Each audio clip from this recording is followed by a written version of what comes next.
What's going on, everyone? Welcome to another episode of the Vet Rise podcast. I am here with a very, very special episode. We're going to be talking to Bryan Journeay today, the owner, the founder of the Positive Mindset brand. And he's going to tell us a lot more about his story. And the reason why we wanted to have him on today is because part of the point of this entire conversation that we've been having on this podcast, part of the point of this entire reason we started this podcast is to change the veteran culture, to change the culture, not just for veterans, but of society and the way that we see each other, the way that we treat each other. And if anyone is doing that, if anyone is truly embodying what is it that I believe in, the way that I see the world, and changing our mindset and working on having a positive mindset, it's right here, right now. It's Bryan. So I'm going to open up the floor to him. Bryan, do me a favor, introduce yourself, tell us a little bit about yourself, and we'll dive into it, my friend. Yeah, man. So first of all, I want to say thank you for inviting me to be on your podcast. I see the clips on your social media and I listen to your podcast regularly. So like I said before we got into this, it's kind of surreal being here. It's really cool. So thank you, man. I'm a big fan of what you're doing. Yeah, man. No, absolutely. Absolutely. I love it. I'm happy you're here. Good, man. So my name is Bryan Journeay. I'm from Yukon, Oklahoma. I'm a full-time service manager for a semi-trailer repair shop. I'm a single father. I'm a licensed skydiver, and I'm the founder and owner of Positive Mindset brand. Love that, man. So what was it that made you want to start Positive Mindset? So like any good thing, there was always a difficult time, like a traumatic experience, I suppose. So, and that's a long story. So I'll try not to get too into the weeds with that. But man, I was in my late 20s, mid 30s. Life was going good. I had a beautiful wife. I had an amazing stepdaughter. I'd just been promoted to shop foreman at my job, so I was making good money, working long hours. Medical marijuana had just been made legal in the state of Oklahoma. So I started smoking medical marijuana to help cope with the stress from the new job. And I also wrote it off as an excuse to, I said it was my back pain, but honestly, I liked smoking weed to be transparent with you.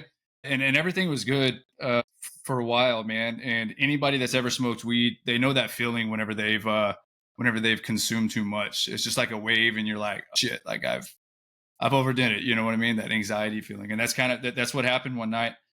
I overdid it, and I had an extremely bad panic attack. But unlike a normal panic attack or anxiety attack, this one just kind of stuck, man. I was actually hearing voices telling me that I was a piece of shit, I was worthless, and that I was capable of hurting my family. I was absolutely terrified, bro. So I had my wife call my brother. He came over, sat with me, tried calming my nerves. We put on some music. I took a cold shower. I couldn't get out of it. I ended up going to bed, sleeping it off. Woke up the next morning. I felt good. Went over to a friend's house to help them move some furniture. Obviously didn't smoke weed again, but out of nowhere, man, it hit me again. Boom, that same feeling as if I had smoked too much. Like I said, I hadn't smoked anything. I just got completely uncomfortable in my own skin. I started having those weird thoughts, intrusive thoughts. So I asked my wife to take me home, and I had the same mentality from the night before. I was like, I'm going to sleep this off, wake up and feel better. So I did. I went home. I was able to fall asleep. I woke up, and pretty much fast forward another 12 months, man. And I was still having those episodes without ever touching a drug or alcohol or anything ever again. I was experiencing all of those issues. So then it was at the start of the pandemic. Mental health was not easily accessible. It took me 3 months to get into a virtual appointment with a psychiatrist who I had done a load of research on. I wanted to find a good psychiatrist. And when I found this one, it took me 3 months to get in with her. After 30 minutes of speaking with her, she diagnosed me as bipolar with ADHD and PTSD, and prescribed me a bunch of antipsychotic medication and whatnot. And I wasn't happy with that. You know what I mean? Because medical marijuana, everybody says that it's natural, it's good for you, it can't hurt you, but it put me in that state that I was in. So taking an antipsychotic medication or a medication that alters my mindset absolutely terrified me. That was one of my intrusive thoughts that I would have, that if I was to take that medication, I was going to do those things that I was afraid that I could do, like hurt my family. You know what I mean? So I didn't want to take the medication. Within the first hour of meeting her, she had already diagnosed you and prescribed you medication. Bro, yeah, within 30 minutes. Yeah.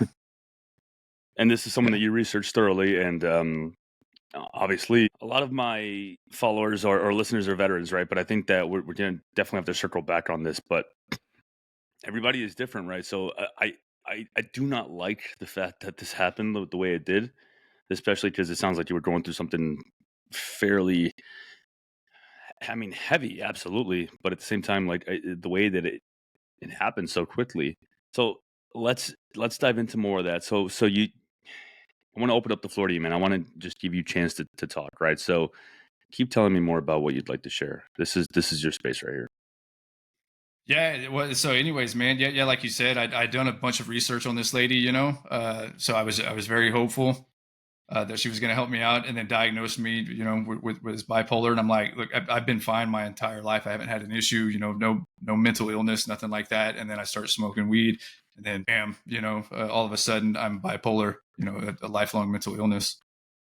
So, anyways, bro, with that information, obviously I didn't take the medication, and life just continued to get harder and harder. Ultimately, my wife ended up leaving me while I'm going through all of this. Mm, And I remember waking up in my house the first weekend that she was gone. It was no my stepdaughter, my biological daughter, and her were all gone. I woke up and I told myself that mm, I needed to get out of the house. I didn't want to be there. It was so quiet. So I told myself that I was going to go hiking at the Wichita Wildlife Refuge. It's a beautiful spot down here in Oklahoma. Amazing, Mount Scott, big old mountain. mm. So I started my drive, and then I knew that I wasn't coming back home. Man, I told myself I'm not coming back home. I can't come back home to this empty house. So on my way, I stopped by a Waffle House. Like, it's gonna be my last meal. I told myself this is my last meal. I sat down and I ate with tears in my eyes, bro. And subconscious, like I wanted somebody to notice that I was going through a hard time. Yeah. I wanted somebody to say something, uh, but obviously nobody seemed to notice. I jumped back in my truck and I took off. And it became apparent to me that I was not going to the Wichita Wildlife Refuge. I kept running two scenarios through my head. The first scenario was to find a hospital and run in there and just fall down and hope that they knew what I needed, because I didn't know how to tell people what I needed. I didn't know what was going on with me. I was Right. dealing with a lot of mental issues. So I was, and then the second scenario was to go to this casino that I knew was right off of the highway. I was going to go to that casino. I was going to go to the highest room, to the highest floor, and I was going to jump head down. I was just going to end it all. And in that moment, I know that sounds crazy. Talking to you now, that sounds nuts. Anybody hearing this is probably like, dude, that's nuts. Like, those are your two options, really? Like, No, dude, I they're hear so you. much better. I hear you. But in that moment, bro, that was the two options. And honestly, the easier one, because I knew where the casino was at, and I knew that jumping head first would end it all. I wasn't thinking about my family. I wasn't thinking about nothing. I wanted to be alive, but I desired not wanting to hurt more than being alive, if that makes sense. It does. So I don't know what came over me, man. I ended up pulling over on the side of the road, and I remember screaming and punching the steering wheel and just crying, bro, just letting it out, getting emotional just thinking about it. But It's okay. and I end up trying to call my brother who lives in Alaska, and he didn't answer. So I tried calling the only other person. There's several people out here that would help me, but in that moment, in my mind, I was like, the only other person that can talk me off this edge is, ironically, the person that helped put me in that situation, my ex-wife. So I call her. She answers. She's concerned. She said that she was going to come to me, and I'm like, I'm an hour away from you. I was like, I'll come back. She ended up alerting my family, so they're trying to call me, and I'm embarrassed. I don't want people to worry about me. You know what I mean? So I'm not answering Yeah. their phone calls, and I just go home. She meets me there, and I was kind of hopeful that it's like maybe she'll see that how much I miss her. And whatnot. Anyways, it was all about her. It turned into her, being miserable with her new roommate, and she's still okay with the decision that she made. At that moment, that was the turning point, bro. That's whenever I was like, it wasn't just that I was about to take my own life. That's not how I viewed it. I viewed it as I was about to kill a daughter's father, a man's brother, a mom's son. I was getting ready to kill that person. And I was like, from this point on, man, I'm changing my life. I've got to do something. I started microdosing the medication that therapist, that psychiatrist gave me. I started Yeah. doing loads of research. And ultimately, what turned me around, fast forward a couple of months, my brother had me come out to Alaska. He paid for it all. He knew that I was struggling. He helped me out. It was a vacation. It was the first time in several years that I had someone to. I felt like everything wasn't on me. You know what I mean? Like I didn't have to carry the burden of providing for the family financially and feeding you know what I mean? Yeah, I do. And he gave me a book, which I'll show you at the end of this. I'll show everybody at the end of this what that book was. But he introduced me to Stoic philosophy, Yeah. which led me into other ancient Stoics and their writings and stuff, and how we can change our mindset and our perception of reality and the things that happen in life to completely alter the course of our lives. And that was the turning point, bro. That's when I was like, this is it. I'm focusing on one positive thing every day. And if this is working for me, I've got to share it. So I jumped on Instagram and I started sharing one positive post every day. Mhm. And my mindset began to change, bro. People started commenting on it and relating to it. It was awesome, man. And then that turned into a couple of stickers with quotes on it. I started asking people, free stickers, man. I'd order stickers and ship it and mail them to people for free. And that eventually turned into a T-shirt. And before I knew it, I had 3 T-shirts. That's what we launched with. Was 3 T-shirts. Started printing them out of our own garage, and that's where we're at now, man. Yeah. How long have you been doing this for? So the Positive Mindset brand, we've been doing that for a little over a year. We started printing the T-shirts in our garage. We called around. By we, I'm saying me and my brother. My little brother helps me out with this. I love that. So, yeah, man. Yeah, family operated. We called around several screen printing shops, and we had the idea of putting quotes on the inside of the shirt, like on the back or something, like a personal message for you, not for the outside, because we wanted it to be for you. Yeah. And we were having issues finding a screen printing shop that could do that and not charge us a ridiculous amount of money. So we're like, let's just do it ourselves, man. And it was scary, because I'm like, we both got full-time jobs. I got a daughter, and I'm still kind of dealing with some mental stuff, but we dug right in, man. The first thing I bought was a computer and the design equipment, and I just got busy, bro. Started working on it. Dude, how scary was it to buy all this equipment, spend all this money, because I'm sure it wasn't cheap, right? And wondering, like, what's the end result? Am I gonna do this, or is this gonna be something that one day this freaking machine that I bought, this equipment or whatever, is gonna be sitting in my garage, just sitting there, right? Like, was it the determination of knowing that like you can't walk backwards, you have to keep walking forwards? Or is it more along the lines of like you're gonna just figure it out?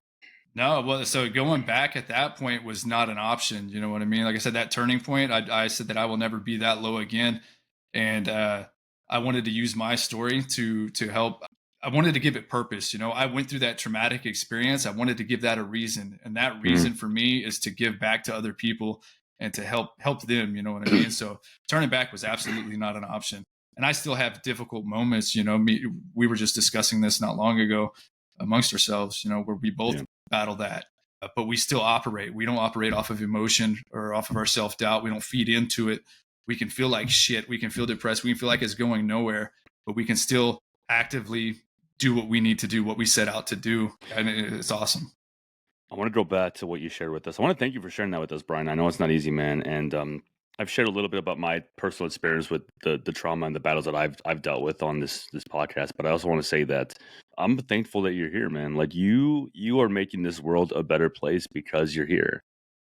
And I know that I'm not the only one that thinks that. Like I was talking to somebody last night, Jackie. I don't remember her full name, but she was talking about how the clothing brand that you have has really influenced her. And dude, it's much more than a clothing brand. Like I hate saying just clothing brand, because it's much more than that, man. Like you have a movement, you have a message, and it's freaking amazing. And dude, I'm very much similar to you, where everything that I do, I want to give it detail. And now that I know that you have an ADHD diagnosis, it makes a lot more sense, because I'm also part of the club.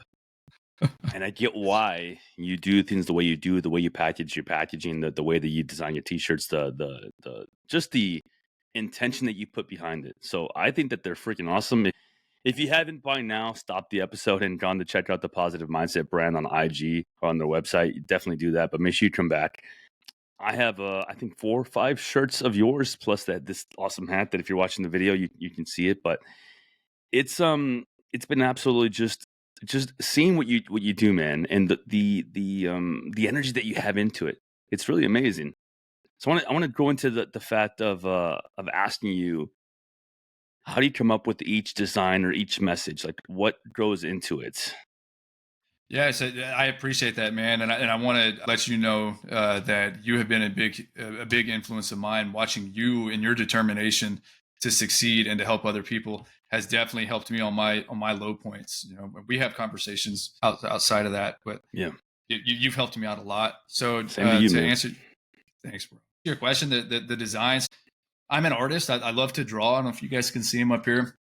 I love drawings. I kind of incorporate that into the designs. Every design that I have is a piece of me. It's kind of a story. You know, the ignore society. I love camping. Get outside in nature. You know, get away, escape the noise. But Yeah, that kind of gave me the idea. You know, I have affiliates that work with us. Amazing group of people, super awesome, selfless. Just want to help other people. You know what I mean? So I had the idea of if I enjoy making stories out of t-shirts, you know, maybe these people will as well. So I gave them all an opportunity to collaborate a t-shirt with us, and they absolutely they love it. You know, we've only done a handful of them.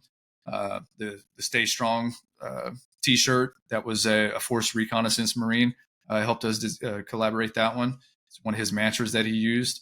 That was a popular one, and the Backbone one, that was another one. So I think that's kind of the direction that I'm going to try to go with the brand. Is I want to collaborate with people who have gone through a difficult time, or either have a very positive message to share with others, and I can help them share that story by collaborating a t-shirt design with them. You know what I mean? yeah, I love that, man. Yeah, bro. So it's definitely different. It's definitely unique because yeah, you don't see too many brands doing that, and I love the fact that you hold your quality to a very high standard. Like you're not just mass producing all these designs and all these T-shirts, and you see a lot of other brands do that, right? But I like that each design means something to you, whether it's something that you came up with or it's something that you're working with someone on. But I think that's pretty amazing, man. Yeah, thanks, man. Thanks. We definitely we want to maintain control over the quality. Like you said, quality is key. We want to have a good product, but like also again, like you said, we're not just selling a product; we're selling an idea. You know, Hmm. that's what I'm more focused on. But you got to have a good product to back that. And I love. I'm a Google god. I search Google all the time. I'm always looking at Google for product reviews. I always try to get the best bang for my buck, and I want people to genuinely feel like they get more than what they paid for whenever they buy the product. So Hmm. we include free stickers, which eventually, right now, because we're a startup, cost to entry is high. So we've got to keep, you know, stickers. It's not much, but everybody likes stickers. Dude, it's Uh, more than enough, man. I have a bunch of your stickers, and I'm actually gonna start putting all those stickers on the ice barrel. yeah. You Oh, send more than enough stuff, dude.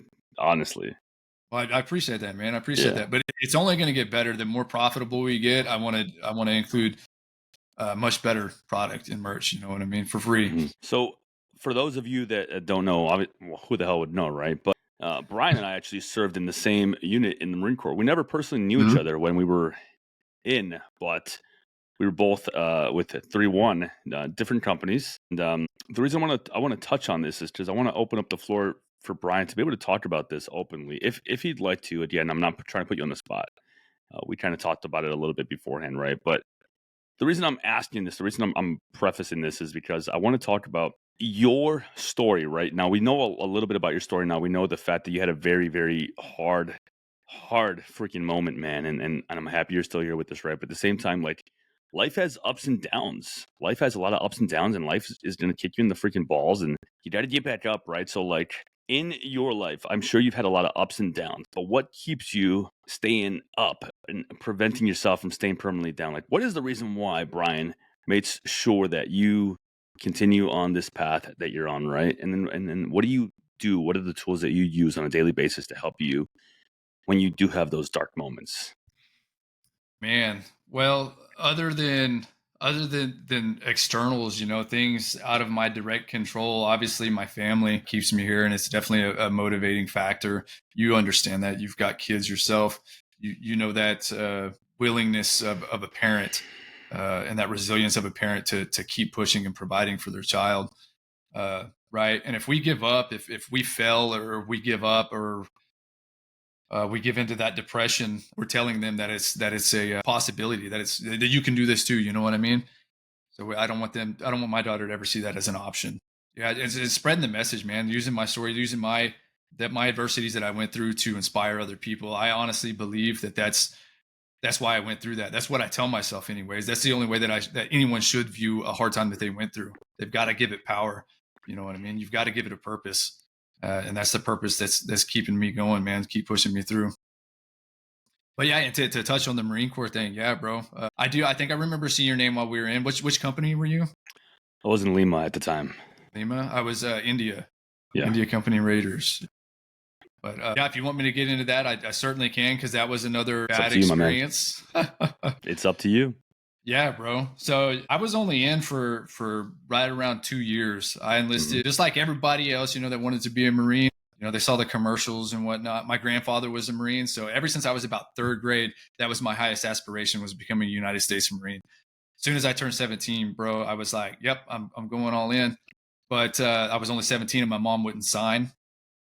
So I told her, I was like, look, you either sign right now and I join the Marine Corps, and I'll join the Army, or whenever I turn 18, I'll join the Marine Corps. I was like giving her, because everybody knows the Marines are the tip of the spear, whatnot. But she didn't sign. So whenever I turned 18, I actually dropped out my junior year, went to a recruiter, and he said it'd be easier with my high school diploma. So I went back to high school, went to an alternative education, which helped me a lot. I was able to focus. I did my junior, senior all in 1 year. Nice. Went to boot camp 3 months after I graduated. And again, I made a very poor decision while I was in the Marine Corps. We just got back from Enhanced Mojave Viper over there in 29 Stumps. Yeah. We were on a 72-hour libo, and like an idiot, man, I went to one of those big California raves. I'm a small town Oklahoma country boy. So you throw a small Oklahoma country boy into a big scene like that, you're going to experiment. So I did. To be completely transparent, I took ecstasy, bro, thinking, and we only had 2 months before what would have been my first combat deployment. So I was like, I'm gonna have a good time. And I knew that I was rolling the dice on it. You know what I mean? Every time you go on a big libo and before a big deployment, there's a drug test.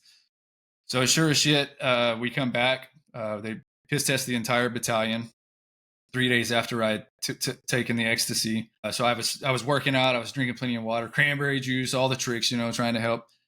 And I remember being on, we were at the rifle range doing rifle qual, and they called me and two of my best buddies down to the CP. I thought that was kind of odd.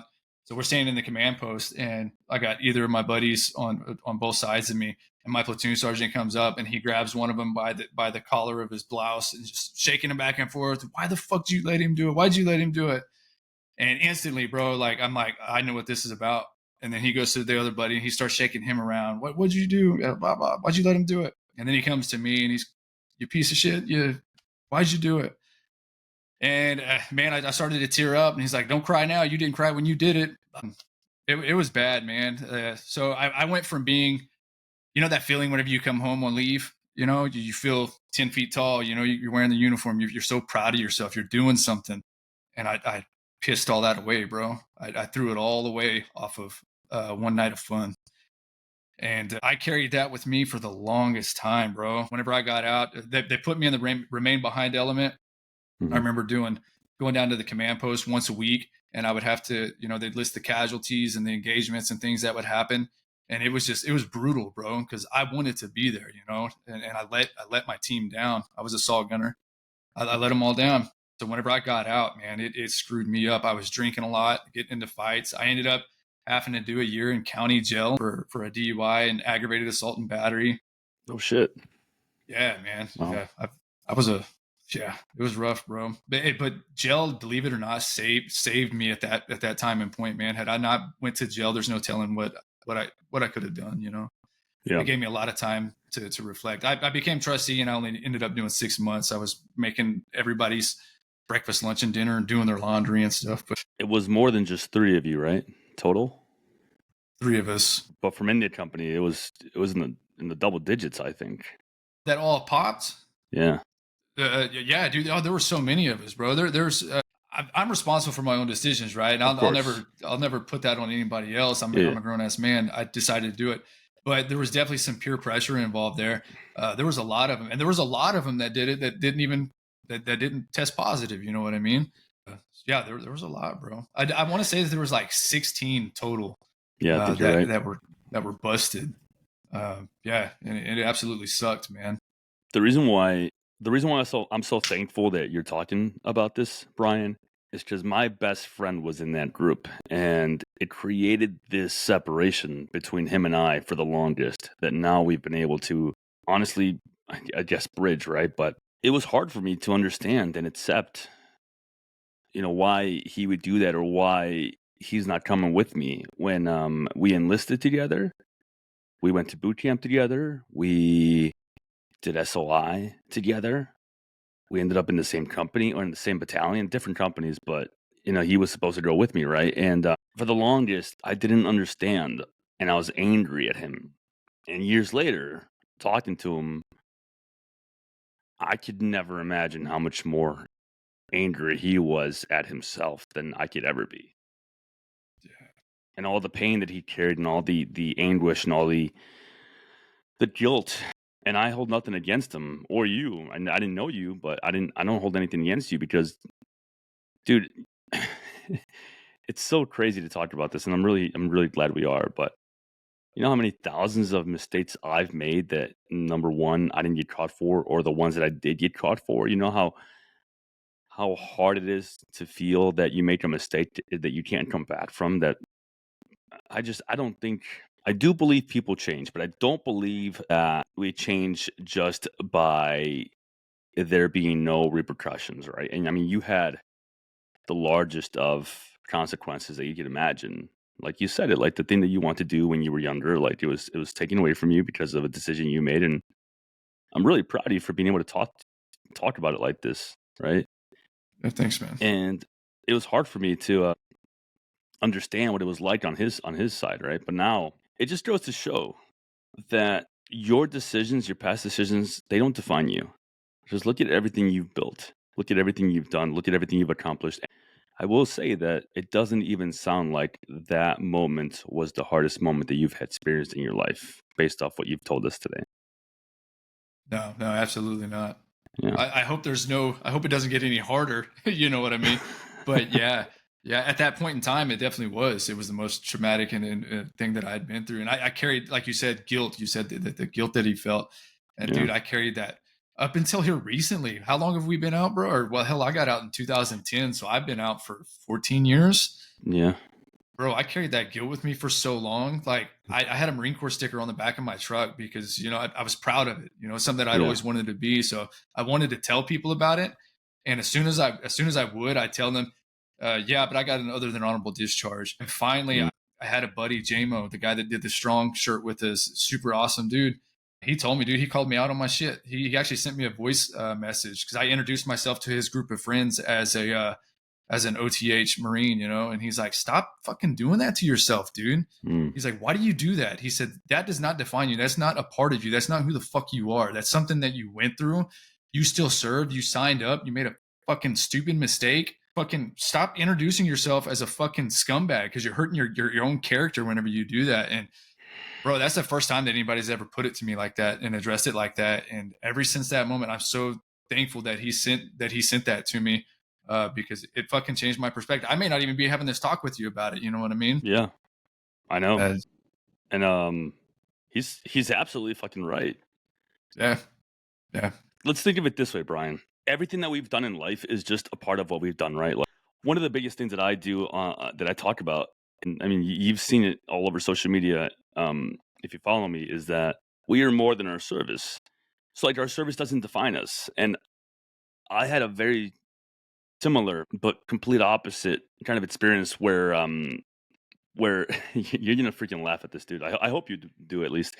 So well, I have when to I got laugh out, now. when I got out, I didn't have any other identity. I didn't have anything else. I was just a Marine. Why? Because I didn't do shit in high school. I didn't have any friends, man.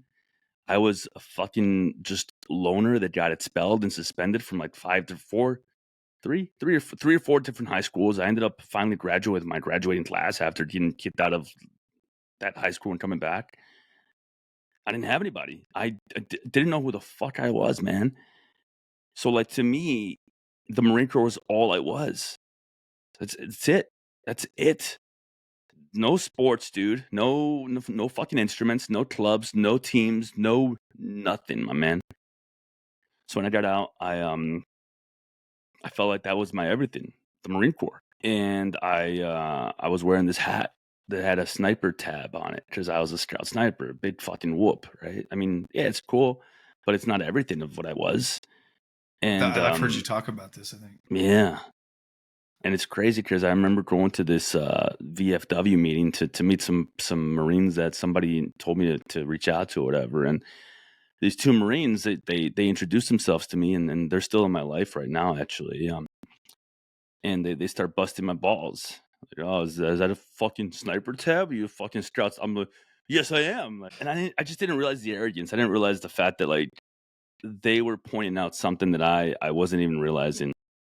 After that, we had conversations where, like, dude, like, you're more than that. Like, you're rubbing people the wrong way when you introduce yourself this way because people think that you think you're better than everybody else. I'm not. This is just all that I am. I don't have anything else to share. Like, people have all these things to talk about their life, and I was a part of this, I was a part of that, and, like, I don't belong to anything besides this small little club that the Marine Corps was, brought me into.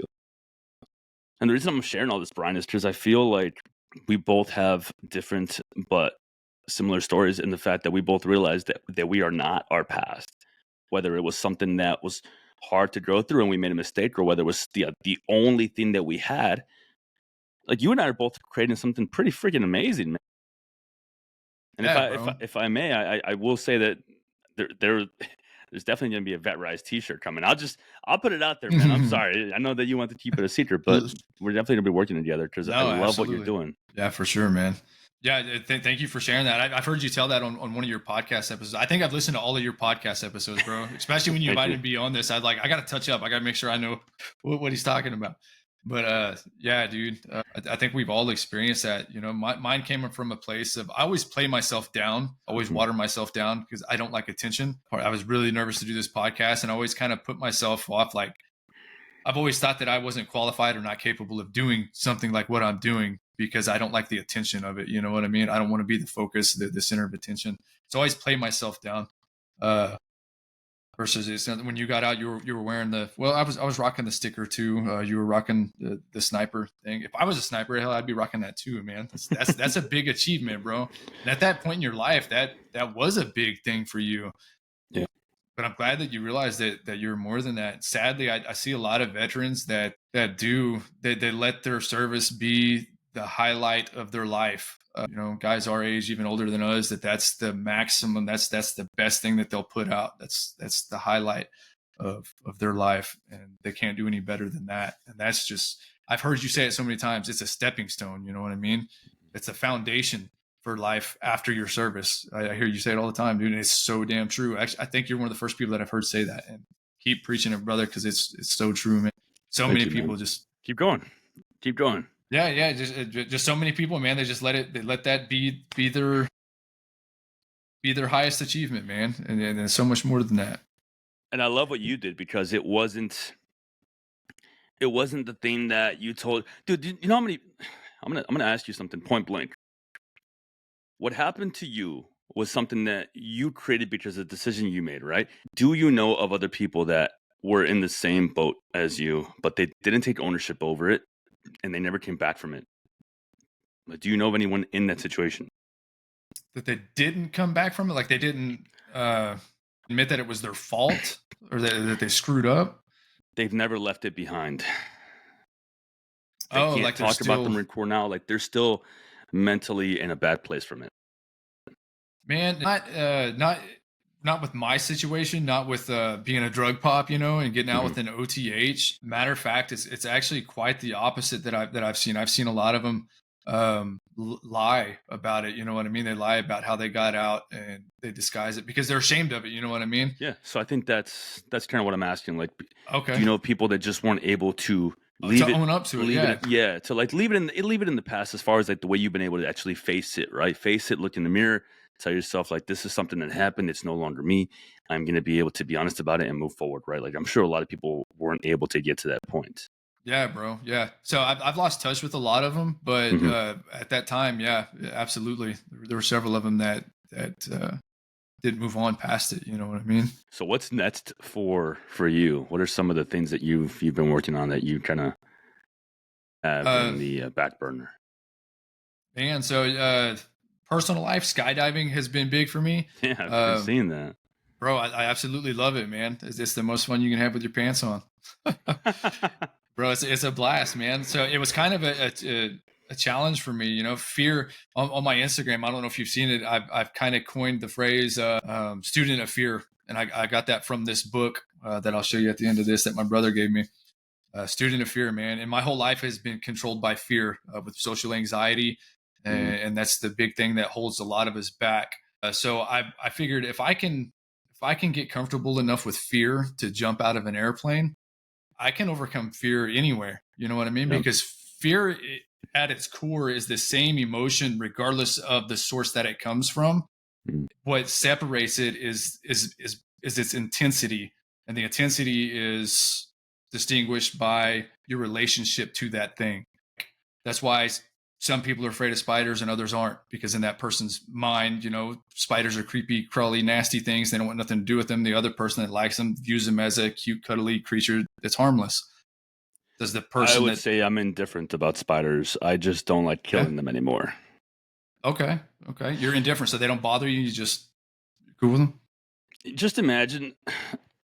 All right, so like it's interesting because the concept of spiders, it's something I want to dive more into, right? Because a lot of people, like you said, it's very polarizing, right? But people either I don't know. I could never imagine being something and then being killed just because of what I am, where I'm at. Being in the So wrong like I place at the wrong time.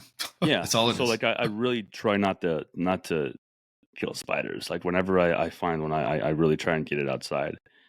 And I never thought I'd be that way, especially being who I was in the Marine Corps. I mean, I was so it's not hard to talk about, but it's hard to say it out loud because it's so embarrassing. But I was fucking like sick in the head, man. Like I was this Marine Corps scout sniper that went to Afghanistan and came back, and now I'm heartless. You know, I have no heart, all right. And I remember one time I was driving, and I think I ran over a squirrel. And my team leader was with me. I was the assistant team leader at the time for the sniper team, and I think I laughed about it. Sick, right? Now I can talk about it because I know that it wasn't right. And he looked at me. He's like, "You think that's funny?" I'm like, "Yeah, whatever. Like it doesn't bother me. Like I'm heartless. You know, like I'm a warrior." Which you know now how silly that sounds to think that being a warrior means to run over a small defenseless animal, how wrong that is, right? But I understand that now too. But I remember he told me he looked at me, he's like, "You're gonna get older one day and you're gonna realize how wrong you are." And I laughed about it. I'm like, fuck do you know? And you look back and you're like, damn, like that was wrong. That was very wrong. And I don't think I might have, I don't know. I don't think I did it on purpose. I don't want to think that I did, right? No, but But do to you think at that time, do you think that you knew, like deep down in your core, like it was wrong, but because you were a Marine Corps scout sniper, you had to be unaffected by it it's a good due to your question, man. training? Yeah. Hmm. I think that I had disconnected so much from my emotions for so long that no, I don't think I knew it was wrong because Okay. I bought into. Damn, we're getting deep. But there's no limit for time, by the way. But I think that because I came from this childhood of no friends, feeling alienated, feeling like nobody liked me. It was a rough type of childhood, differently than others. Everybody has their own story. Everyone has their own narrative, right? But because I came from that lifestyle and I really bought into the Marine Corps like mentality of like this is your everything, you are a warrior, you are a machine. I really did buy into that. And here's the thing though, Brian, it's like it served me well because I was a squad leader in boot camp. Then I went to freaking SOI or whatever, and I did fairly well. And I kept, it was this reinforcing thing of like, all right, me being mindless and heartless, or being willing to do the things that nobody else is willing to do, or being willing to shut off my emotions, it's working. So it's this reinforcing thing of like, what I'm doing is working. Boom. Okay. I get to my infantry unit. Okay. I'm respected. I'm feared, whatever. And then I use it to get to sniper platoon because I'm willing to do more than anybody else is. I'm willing to show up early and leave late, and it's working. Now I'm an assistant team leader. I went to sniper school. All these things that I'm doing are working. So I think my emotions were so shut off by then, dude, that no, I don't think I knew that it was wrong. I really think that it was so deep down inside, so shut off that I don't think I realized it then. It's a good point. Well, and honestly, that's what they want. You know, you have to. That's what you have to be to go over and do the things that you were trained to do. You have to be Hmm. able to shut that off. I remember my seniors, which make us watch videos, the screwed up, the E-bombs world videos and stuff like that of Yeah. people getting decapitated and whatnot to desensitize us before we went overseas. And that shit kind of like traumatized me just watching the video of it. You know what I mean? It's like Yeah. looking back at it now, it's like, man, that was some fucked up shit.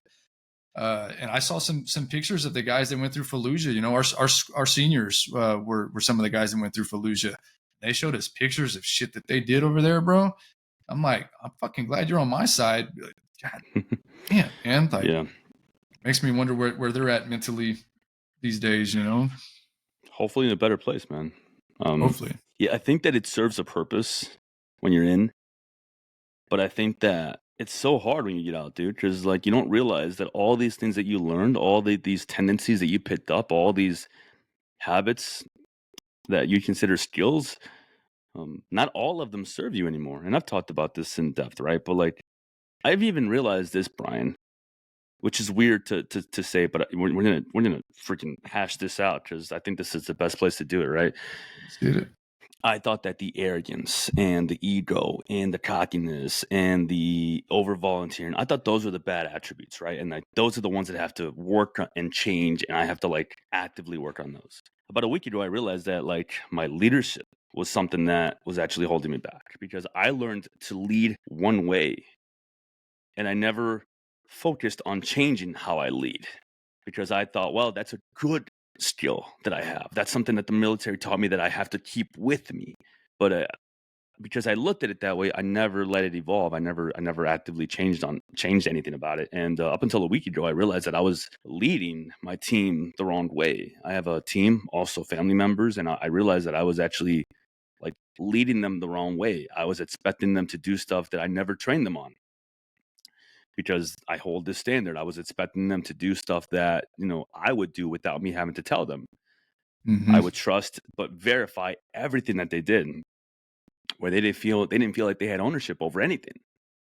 And I was correcting them the same way that, maybe not the same way, not knife handing, right?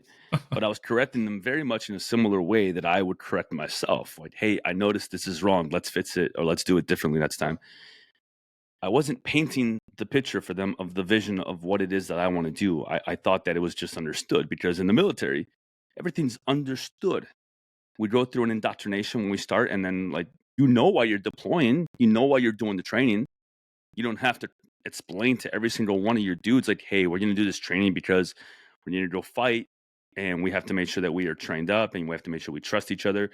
Like deep down inside, that the reason you're doing a freaking field op and you're miserable and you're sitting in the freaking rain and you haven't ate and like you're all wet, part of that is because you need to learn to be miserable and you need to learn to be able to operate under misery, right? Like we get that. But I was taking all of those things, dude. I was still like applying a lot of that to my leadership out here. And I've realized like, man, that even that needs to evolve, right? Leading civilians in the civilian life. Yeah. Yeah, yeah, bro. That's never good. Leading civilians with a military background Yeah. in a military manner, yeah, is never pretty. It's very very abrasive. You get a lot of kickback. Yeah, dude. And what have you found has been, fuck it, I'll just ask you point blank. So like, what has been the biggest shift in your mindset since leaving the military? And I'm going to say leaving the military because I don't think that like your decision, your past, I don't think it defines you. There's plenty of freaking dudes who served 4 years, 10 years who didn't deploy. There's plenty of dudes who did a year and they, did something that prevented them from deploying. My point in what I'm trying to say, because I'm all over the place here, is that I don't think that your past defines you at all. I think that it's part of your story. I think that honestly, like your past is actually part of the reason you are who you are. So I wouldn't change a 100%. thing about your past. I wouldn't change a thing about my past. I honestly, it's all about perspective and it's a tool, just like everything else. Do you use it to be the reason why you can't do well in life, or do you use it to be the reason why you must do well in life, right? So like what Yeah, do you think has been absolutely. the biggest thing for you? The biggest thing for me, like mindset shift after getting out of the Marine Corps, was man, kind of like you said, you don't have to be this big macho jolly green giant anymore. You know what I mean? You don't have to carry that persona of being a badass, American man. I mean, yes, masculinity is important. We have to be capable of defending and protecting, but we also need to know when it's necessary to do that, when to pull back, and when to be caring and nurturing. I've got a 7-year-old daughter, bro. And I love that little girl. I can't be like that towards her. Like the way that the military is.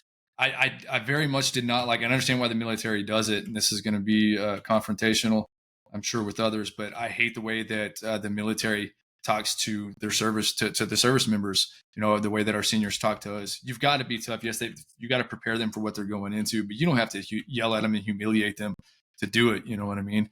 You can be a good leader without biting somebody's head off over something stupid. You know what I mean? Why do you think they do it? A Is it lot of one it, of those man. things of like it's how I was raised in the military, so therefore it's how I'll It's do it? Yeah, domino effect. It was done to them. That's how they were treated. And a lot of it's an ego trip too, bro. We know it. We know a lot of Yeah. those guys that they didn't have they weren't very popular in high school. They didn't have a big group of friends or whatever the case may be. They didn't play sports, and then they get into the military, and then they get in a leadership position, NCO or whatever. They go on a power trip, bro, and they just start biting people's head, and they start abusing it. I Yeah. mean, I saw it. I don't know if you saw it in your unit, but man, it was pretty evident. Yeah. It's a lot of the way that the military treats their people, man. Just to me, I disagree with how they go about doing it. And I know, like I said, a lot of people are not gonna like that, but Yeah, fuck them. fight me, bro. So, one of the things that I've really accepted, Brian, is that like I'm not going to change the mindset of that old salty veteran who's been out for maybe 15 years, maybe even less than us, right? Where they have this belief system that they think is reality, and it's not going to change. It's not, dude. So like I'm very much willing to share my story and share my message, and I don't go back and forth with people on social media anymore. I used to a lot, but honestly, like it doesn't serve me, it doesn't serve them. I'm not going to change their mind. Their perspective is not going to change. But me putting something out on social media, saying something like what you just said, right? And like being willing to speak my mind, dude, like you just don't know who it might influence. You don't know who's Yeah, going to hear it, who needs to hear it, who's going to say like, "Yeah, I've never thought of it that way," right? Or it'll actually be the thing that helps them make sense of their past. Like they've had all yeah, this confusion, all this like distortion, and then they realize like, "Damn, like man," and maybe it's self. Maybe it's like, "Man, I just realized like it was this about power for me, and now I feel like I don't have any, which is why like I'm having trouble at this job that I'm at where I feel like I'm not respected." And then they can start doing some work on themselves, right? Or maybe they realize like, damn, like the military made me feel small and I felt belittled because of the way that I was treated. So now I keep looking for relationships in my life that make me feel small, believe it or not, because I feel like it's normal. yeah. Well, yeah, Yeah. you just nailed it. You know the repercussions of disrespecting or not obeying an order from a senior Marine. You know what I mean? That's a big no-no. You do not disrespect or not follow an order that was given to you. So whenever those NCOs or someone in a leadership position get out into the civilian world, and the civilians don't look at it like that, they're like, I'll go find another fucking job. You want to talk to me like a piece of shit? Fuck you. I'll go find another job. It's a Yeah. reality check, bro. It's like, oh shit, like, huh, yeah, maybe I do need to treat people a little bit fucking differently. Yeah. And I think that The level at which you get out at is going to give you different issues, right? Because I've seen a lot of senior enlisted guys that did 20 years. They get out and they don't do well in society, at least not immediately, because they have this idea of what society is going to be for them and the way that they should be treated. And well, I've done 20 years of service in the military. Things should line up for me. And when they Mhm. don't, they have a hard time reconciling why not. But I think they have the most skills and the most knowledge that they could use to do well in society. But I will say that they also have the most, they have to make larger changes than someone that did 4 years because they have been in that life for so much longer. They have a shit ton of skills, shit ton of experience. But if they don't learn how to translate it properly, if they don't learn that, like, that's 20 years of built up ego that you have to like bring down and dwindle down to a healthy level, it'll be hard for you to be able to use those skills and all the things that you've learned. So I just think that when you get out at different stages of the military, whether it's a situation like yours, right, or whether it's a situation like mine, I actually got out technically early because I was supposed to do 7 years. I did 6 years. They were forcing everybody out. Well, they were letting people get out early, or someone that did 20 years. But I don't know, man. Society's a different beast, and like we are coming back into society, dude. Into society technically, because honestly, dude, for me, for people like me, like I didn't have anything before I joined. And I had a couple girlfriends, couple friends, but like nothing that I really valued, right? At least not to the point where like the Marine Corps made me feel like, damn, I have purpose in this world. That was the first time I felt purpose in my life, dude. First time. I remember that. It's an amazing feeling. And I think that's what we're all looking for when we get out, like that sense of purpose, that sense of like, I matter. Because, like, dude, think about it. We get all this purpose being in the Marines and like just fucking goes away, dude. And I'm sure that's Yeah, something that you man. battled with for a while. Yeah, bro. Yeah, you're constantly chasing something to get that feeling again. You know, man, it's kind of like a dopamine rush. That level of importance, that purpose, a greater Mhm. purpose. You know, so you're chasing that.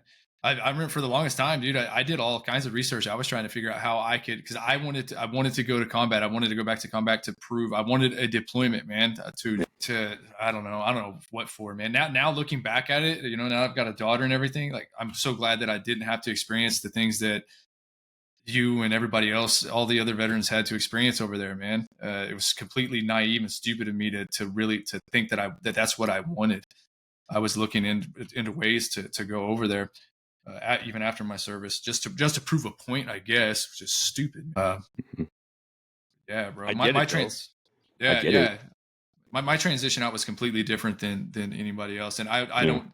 That's why for the longest time I didn't feel I don't rate to talk about this, you know what I mean? Because I didn't deploy and I was only in for 2 years, but it's still a part of me, you know. So Yeah, it's an experience that I had. So for sure. Dude, I get it. Like proving your mettle, right? Like I get it. It's part of like the hero's journey in the mind of but I feel like you definitely see now, at least I believe that like you have such a larger purpose in life. I mean, you're raising your daughter, you're building something, dude, that is definitely changing people's lives. Like the delivery mechanism is different, but like you and I are doing very similar things, dude. Like yeah, yeah, I don't know if anybody's told you this, Brian, but like you can positively change someone's life in just a day because they put on a shirt and they look at the message, or maybe the hat reminds them of like why it's all in your head, right? And I love some of the shirts that you have, dude, because honestly, like, number one, you can tell you put so much effort into the idea behind it, and number two, like, the message is freaking strong.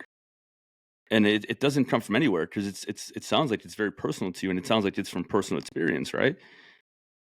So yeah, just want to say, absolutely, man, like man.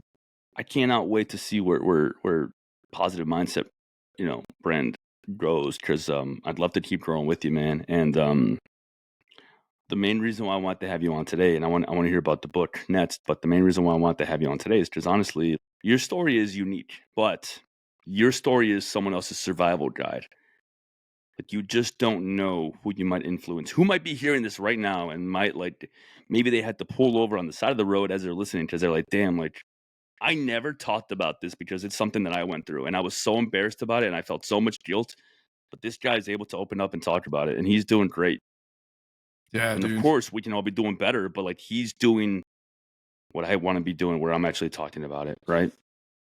Yeah, man. I've since I've been more vocal about it, I've had people reach out to me on social media. I actually had a good friend from high school that reached out to me, and he said that he was going through a similar situation because of my transparency on social media. He thinks that I can relate. And he wanted some advice, and it was awesome, bro. We talked on the phone for an hour. Whether he benefited from that or not, it I'm sure was. he did. I'm sure he did. Yeah. I got a lot from it, dude. Yeah. It was beneficial for me. It's like, so what I'm doing is working. People are listening, and it's helping. And that's genuinely all I want to do. Thank you, man. Yeah. So we're gonna go ahead and start wrapping up here. I'm gonna give you the last 10 minutes to you, man. I want to hear about this book. I want to hear about just your final thoughts on whatever you'd like to share, brother. Okay. So yeah, man, that book. So this is the initial book. I don't know. Have you heard of this one, Gates of Fire by Stephen Not that one Pressfield? specifically. No, dude, it is an amazing book. It's about the Battle of Thermopylae, the Spartans. The 300 Spartans. Everybody knows that Yes. story. But this book is written in such a way that, man, so every man and woman, especially man, but that's how I was introduced to Stoic philosophy. It references it. So after I discovered that, and I highly recommend reading that book. And then the next one that I got was specifically on philosophy was Hmm. Epictetus's Discourses and Selected Writings. Hmm. This thing, man, is my Bible. I highlight, I underline, and I keep it by my bedside, and I reference it very frequently. He talks about only worrying about the things in your direct control. He calls them externals, the things that are not in your direct control. We tend to overthink things. We get so wrapped up in our heads, and we overthink things, and we let fear hold us back, and self-doubt and our self-limiting beliefs. We've got two choices, the dichotomy of choice, man. You can either do it or not do it. So whether it's talking to that pretty girl, or starting that business that you're interested in, or being on a podcast with a awesome dude, you got two choices: either do it or don't do it. And obviously, the choice is to do it, because if you don't do it, you get nothing out of it. And you don't worry about the outcome, man. Just put your best foot forward. Don't worry about the outcome. A lot of the time, thinking about the outcome is what sets us back and what keeps us from doing it. Don't worry about the outcome, because that's out of our control. It's an external that we have absolutely no control over. I'm just going to do my absolute best. And if it works, cool. If not, I'm just going to keep doing it until I finally get the results that I want. Because eventually, you do it 100 times, you're going to get the results that you want. It's persistence. Yeah. Keep pushing, man. I freaking love that, man. Honestly, it's been an absolute pleasure. I wish we had more time. I definitely want to have you back on, Brian. I'd love to have you back on. I'm sure we can make it happen. We'll have a longer time. But I wanted this to be just, I guess, a tease of the possible conversation that we can have and really dive into, because we have similar mindsets, right? Yeah. And I'm sure we can help each other grow more. And I'm sure there's a lot of people listening that are definitely taking a lot out of this. So if you're listening to this, definitely go check out Brian and his brand. The socials for him will be in the comment section. But Brian, where can people find you on social media? Where can they Yes. find more about you? So Instagram is primarily where we're at. I don't like TikTok. TikTok's a good. I need to get better with it, because Hey it's a man, great way to grow. listen. I'm gonna defend TikTok because listen, Your most of the TikTok people has that been found me, successful, bro. Yeah. yeah, I find that the modern or younger or whatever you want to call it, veteran hangs out on TikTok. So think of it this way, right? Like TikTok really blew up, like what was it, 4 years ago during the pandemic, right? Hmm. So 4 years ago, there was veterans that were getting out that have now been out for 4 years. So like they were on TikTok, right? Which means that TikTok has been something that they know for the last 4 years, 5 years, whatever for them. And Facebook, not so much. Facebook is more of our generation, right, or older or whatever.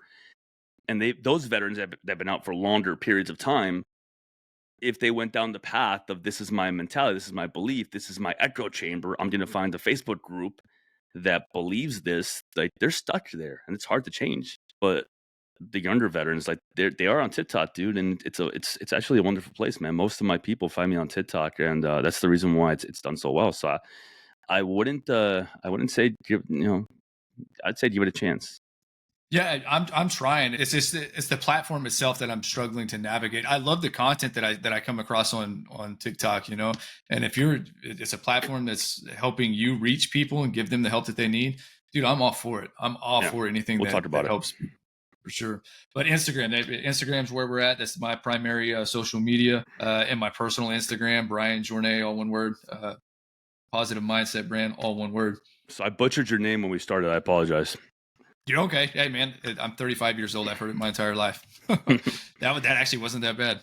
Cool. And they can find you on IG, and we'll post your link here in the comment section. But we're going to go ahead and wrap up, dude. Bryan, thank you for joining, dude. Thank you for being here. I definitely want to have this conversation again in a different way, and I'd love to have you back on. So again, thank you, brother. Thank you for your time. Absolutely, man. I appreciate you, one.